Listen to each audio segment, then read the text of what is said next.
Hello, everybody. Bill Thornton, SoCalSabre here. How are you all doing on this Saturday, December 14th? And yes, what do we do on Saturdays? We talk about the music I listened to this week on from my vinyl albums collection and my music CD collections. So please don't hesitate to put some remarks down there about my selections, whether you liked them or didn't like them. Any type of remarks. If you don't have them, let me know what you listened to this week. And go let's do all that good YouTube stuff. Go down there and hit that like button. If you're watching and you haven't subscribed yet, please do so. Help the channel grow. I appreciate everybody. And put some comments down there. So let's get started. We're going to get started with the 1984 album by John Waite titled No Breaks. Okay, this was the second solo album by the British musician. Features Waite's biggest single hit, Missing You, which hit #1 on the U.S. Billboard album rock charts and the Billboard Hot 100. The album's second single, Tears, a cover of a song originally recorded by former Kiss drummer Peter Criss for his '92 album, Let Me Rock You, charted #8 on the Billboard rock charts and #37 on the Hot 100. No Breaks was certified gold. He had, Waite's had a very good solo career. He put out about 10 albums, and he was also the lead singer on the rock groups, The Babies and Bad English. So nice career for John Waite there. The album played very nicely. Show you the label. EMI. I didn't see any scuffs or scratches on this baby at all. Double checking just to make sure I don't tell a lie here. An EMI.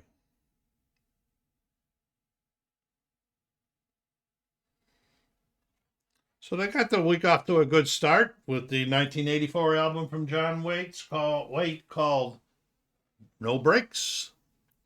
So now we're moving on, and we went into a 1971 album. So this album is 53 years old.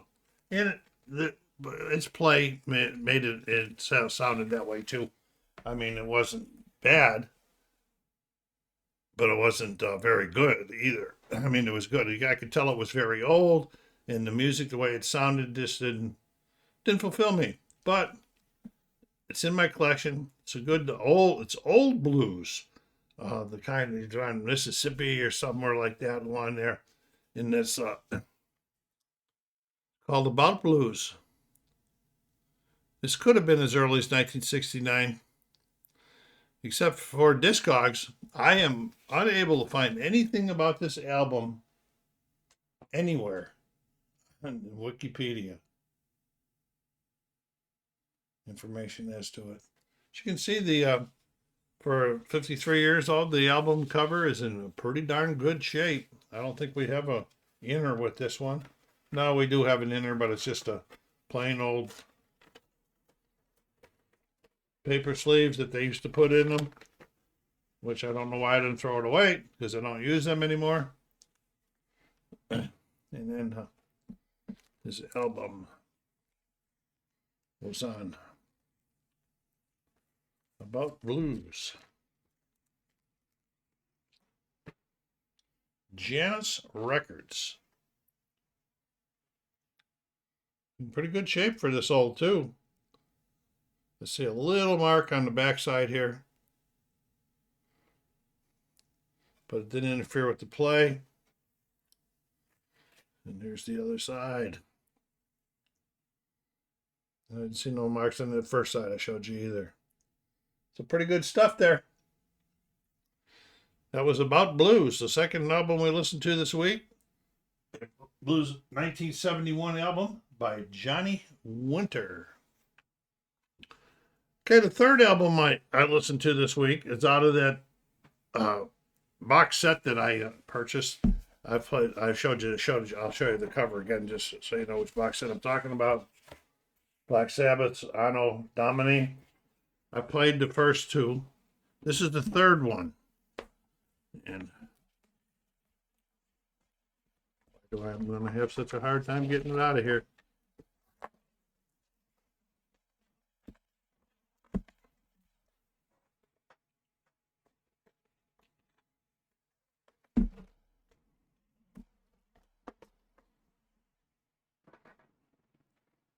Sorry for the delay there, folks. This is the third album in that box set, Cross Purposes. The album originally was released in 1994. It's the 17th studio album by the English rock band. The album marked the return of Tony Martin. Return of Tony Martin as the band's lead vocalist after the second departure of Ronnie James Dio. In 2024, a remaster of the album was announced as part of the box set, making the first time the album has been officially reissued. Wow, pretty nice. It was really good. I enjoyed it a lot. It was, hard rock, but the ups and downs of the melody and everything made it very enjoyable for me. And we got the sleeve. It comes with a nice polyline sleeve. And the album peaked at number 122 on the U.S. Billboard 200 when it first came out, but made its way to number 41 on the UK album charts in both Finland and Sweden. The album hit number 9. But this is the album, the remastered album from the box set. Beautiful. If you wanted to see what's in the rest of the box set, I did do a special video on that box set. You can go in there to check it out on the Anno Domini box set. So, like I said, this was Cross Purposes, originally released in 1994 by Black Sabbath.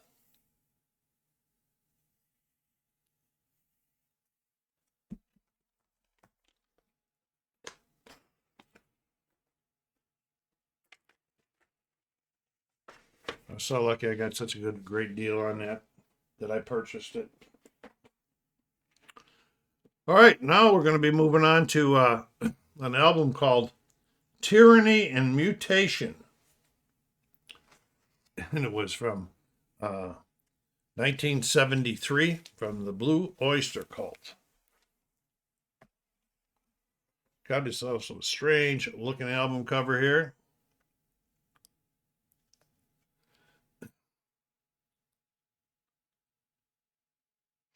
It was the second studio album by the American rock band. The album peaked at number 122 on the charts. You see, it's got some wear, but it's, from 73, we're still looking at 51 years old. So, that's pretty darn good, considering that. Looks like somebody had to tape something, had something taped on the front up there. We got some ring wear back there, but not too much for an album that old. Kind of like Blue Oyster Cult. This one wasn't the favorite one I got of them, but it's in the collection. See if I can see anything on this one. There was nothing on this one too. These ones like this come from Esky and whatnot. She sells very good products. There's the label, and on the back side they got a black label, upside down for you.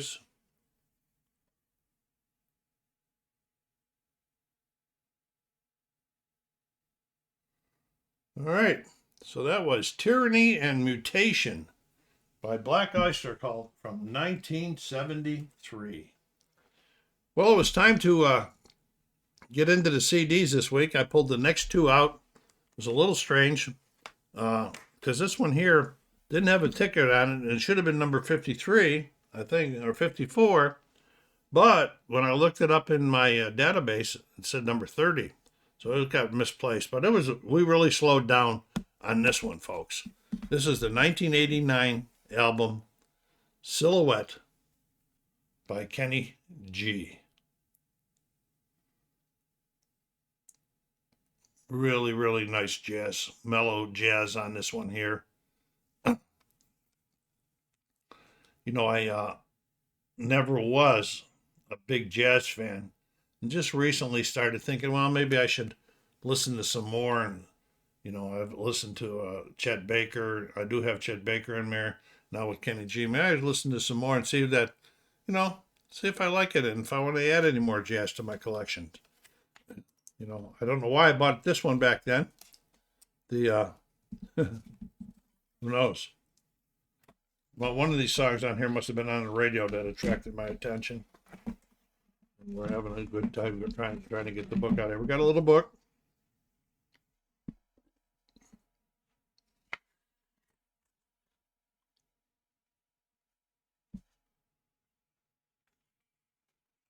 And we got one of those ones that folds out.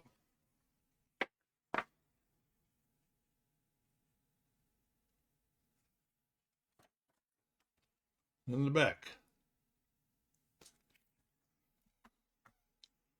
So if you haven't heard Kenny G and you like some nice smooth jazz, check this one out, Silhouette. Check it out on your streaming services. You might like it. You might want to pick it up. There's the CD from Arista. Okay, so that was the 1989 album by Kenny G titled Silhouette. Oh, we're getting down there. Well, the next CD came off the shelf was number 55. And it was Rock Island by Jethro Tull, the 17th studio album by the British rock group. Rock Island went gold in the UK with good sales also in Germany, where it peaked at number 5. Kissin' Willie was a hit on rock radio, reaching number 5 on the U.S. mainstream rock chart. It's probably why I bought this album. It's not one of my favorites that I have of Jethro Tull, but it's in the collection, and so I must like it, right? But some of my other Jethro Tull stuff I like better. But this one was good. This is in the collection.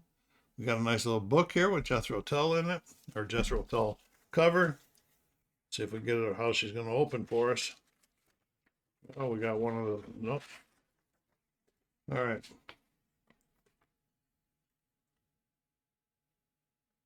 Trying to get it so you can see that.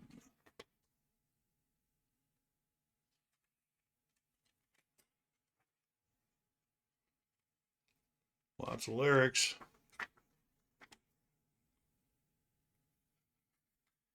More lyrics.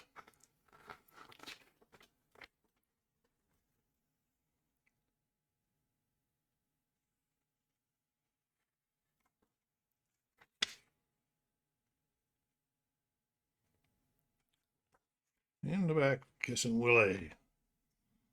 And it comes from Rock Island. And those fingerprints I got on the CD, I need to get this wiped down. It's not on the recording side, but still. All right, so that was Rock Island, the 17th studio album by Jethro Tull, released in 1989. Anybody got any Jethro Tull fans out there? Let me know. If you do, tell me what's your favorite Jethro Tull album. All right, so the last thing of the week is always the album out of the collection, the old collection. And this week we got an old one from 76, so we're talking 48 years old. And it's a self-titled album titled Burton Cummings. Now, if you remember back a couple weeks ago, I did his most recent CD that he had just released this year after many years of not releasing anything. So this was 1976. And after leaving the Guess Who, Cummings embarked on a solo career. His self-titled debut album was released in 76 and reached the top 10 on the Canadian albums charts.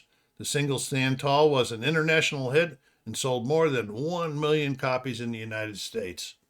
Pretty cool. I also really like the songs I'm Scared, written by him, and You Ain't Seen Nothing Yet, written by Randy Bachmam, who was on this with him. So it's kind of strange, Burton Cummings was in another group, and everybody from that other group left, or most of them left, leaving him as the sole singer, so they changed the name to the Guess Who. Great career the Guess Who had. I always missed him on tour. I was supposed to see Randy Bachman and Burton Cummings in Vegas, but COVID struck that concert down. And now he's back out on concert again. And I just looked at the prices and I said, no, I like Burton Cummings not for those kind of prices. So had a nice, we got an inner with it. Still in good shape. Lyrics. On this side we got a lot of pictures of Randy. Got the cigarette going.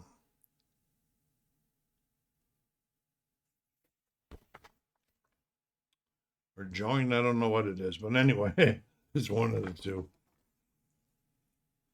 But I always liked Randy Bachman's voice, especially when it was solo, more solo than with the Guess Who.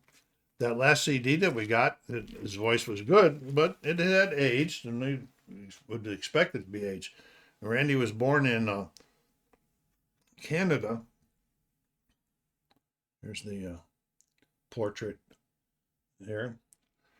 Well, I have a little scratch on that it does a little skip on the first track on both sides. So I'm going to target this for an upgrade. I got a pretty good paper scuff across here, but I'm sure that I used to play this a lot. Why I get scratched, I don't know. Who knows? One of those parties with too many beers, I guess. So anyway, that was Portrait by Randy Bachman, his debut solo album after leaving the Guess Who. Well, that's it for this week in December. We only got a couple more weeks left in this year, and we've been moving right along pretty well. But the point of the time was, what did I like the most this week? I liked them all, but the ones I liked the most was Cross Purposes by Black Sabbath and Burton Cummings by Burton Cummings. Rest were good, but those two stood out to me. So, what'd you think? Would you have picked either one of them?